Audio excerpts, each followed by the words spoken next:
Today I thought I would share with you how I like to close up the underarm gaps that occur when I am knitting a top-down sweater. So when I'm knitting a top-down sweater, at some point after finishing top yoke section, I split for the sleeves, so meaning I put my sleeve stitches on hold and then continue knitting the body, or knit part of the body, then go back to the sleeves and then go back to the body, whatever the case may be. But the sleeve stitches are put on hold, and then oftentimes there ends up being these little gaps on the side, because later you go back and you pick up some of these stitches cast on in the underarm and then pick up the stitches that were on hold and then knit the sleeve. Inevitably, there ends up being some little holes on the side. Now, sometimes people like to pick up extra stitches on either side of those cast on stitches to close up the gaps. And then you can also do a decrease round on the next round if you don't want those extra stitches. What I like to do is to leave a long tail or end of my yarn when I am joining to pick up that sleeve, and I will use this tail to close up these little gaps on the side. And I do that via duplicate stitching. Some people like to do it with the wrong side facing, so the inside of the sweater facing you.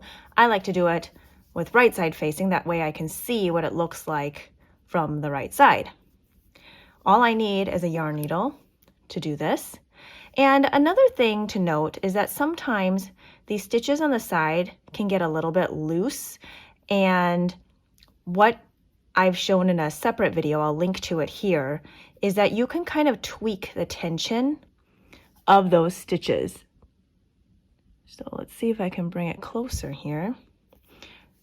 So this stitch here is a little loose.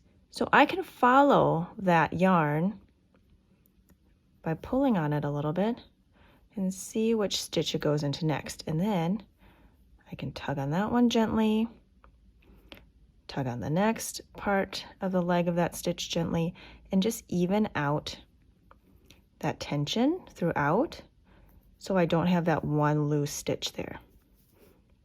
So that evened it out a little. Now this gap we will still take care of using this tail here. And what I'm going to do is I'm going to basically duplicate stitch around here, kind of go between stitches. I don't have an exact science to it. It just depends on how I feel at the moment usually, but it usually ends up being pretty tidy. And honestly, I'm not going to be looking at my armpits. If it's not the tidiest, it doesn't bother me. So I'm going to go around, and then I'm going to go across and then do the other side. And then if I still have enough yarn left over, I might go back under again.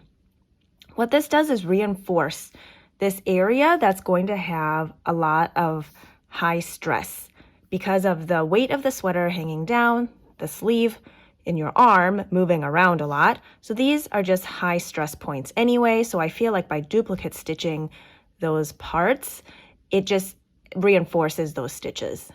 So let me get my yarn threaded through and show you what I mean. Let's see, we're going to go through here. And again, I don't do it as an exact science. If somebody wants to do it exactly, stitch by stitch, go for it. I'm just not going to be bothered by that. So already just pulling the yarn through a couple of stitches, I've already closed up that gap. And now I'm going to go through to the other side.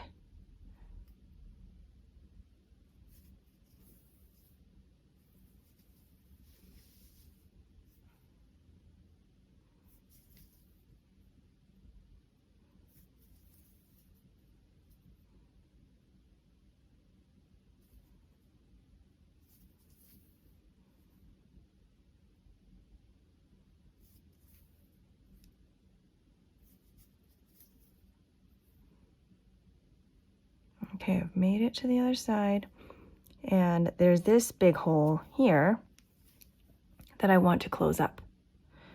So once again, I'm going to follow it around